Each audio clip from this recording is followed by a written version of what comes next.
Go. That was Jill Scott and Anthony Hamilton, So in Love. It's a topsy-turvy time. I think, I was reading where a young actress, Evan Rachel Wood, insists on bringing up, what had happened to Kobe later on. Meanwhile, hanging out with Woody Allen, which is weird. Which is weird. Maybe he's grooming her. I don't know. And then you have Ari Shaffir, a comedian, who said some things in his dates are canceled. Listen, I'm a proponent of free speech. I literally am. I've said some things that got people offended. I have been protested. People have dropped out of business with me. We've had stations do it. We've had affiliates do it. So I understand. I also understand this. What I try to do, if I am saying something, and I learned my lesson about this, if I am saying something, I try to make it at least ironic or funny. Not be mean, not to be judgmental. I did that before. I understood the ramifications of it, and I also understand that doesn't forward a point. Here is the thing that I find particularly salient. If you right now bring up Kobe's rape allegations and you voted for Donald Trump, you're a hypocrite.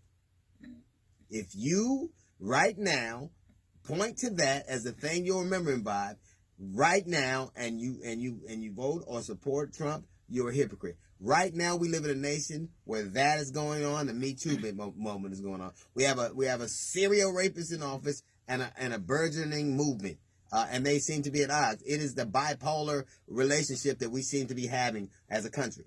I will say this, and I've said it again, and I keep belaboring the point because these articles keep popping up. I understand what happened in 2003, but I also urge you to look at what's happened since. Look at what Kobe has tried to do with female athletes in basketball. Look at what he tried to do, not just at the college level, but the professional level. Look at the big raise they just got, which he helped spearhead. Look at the things that he has done as a result of what happened to him. Since 2003, and a lot of us have a lot of things, and we don't learn from them. He was in trouble. His marriage was in trouble. Everybody made jokes about how he bought a big purple diamond. He got his wife back. They proceeded to have kids, and it looked like they were in a loving relationship. Maybe the thing that happened to him shaped the way he would treat and raise his daughters. And then subsequently, the way he would insist that women were treated. Maybe instead of pointing at the thing that was supposed to be his downfall, it made him the human being he later became. Maybe that moment in time, and all of us have them, that fork in the road, we decide we're going this way or that.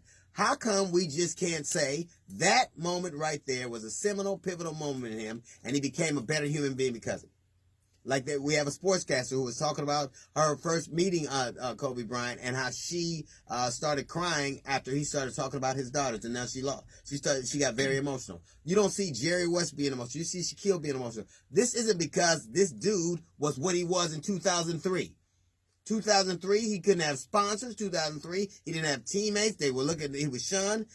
He is getting these kind of accolades because of what he did with his dash. That time between the time you're born and the time you leave. And that dash, I think, was exemplary. People are not cutting lights off and taking knees and saying all these, and they're giving these men all these accolades because of what he did just athletically. It was the kind of man he became. So maybe that moment, that dark moment in Boulder, Colorado, shaped who he became. And because of that, he started raising daughters a certain way. Maybe the face decided, you're going to have 4 daughters. And you're going to have to navigate all those things. And you got to make them more aware and get them ready for a world that can see things like that. Maybe that thing in 2003 that you're bringing up shaped him who he is now. Maybe he took that moment and became a better person. Now, if you're going to talk about an experience, you have to start at the beginning and start where it ends. Stop telling Kobe's story in the middle. If you're going to tell the beginning, tell the end too. Stop telling the story in the middle, because he took a moment in time when everything was lost, and I believe he became a better human being. And I believe that's all any of us want. That's a little note from the GED section. We got the Jazz Report coming up in 15 minutes. It's the D.L. Hughley Show.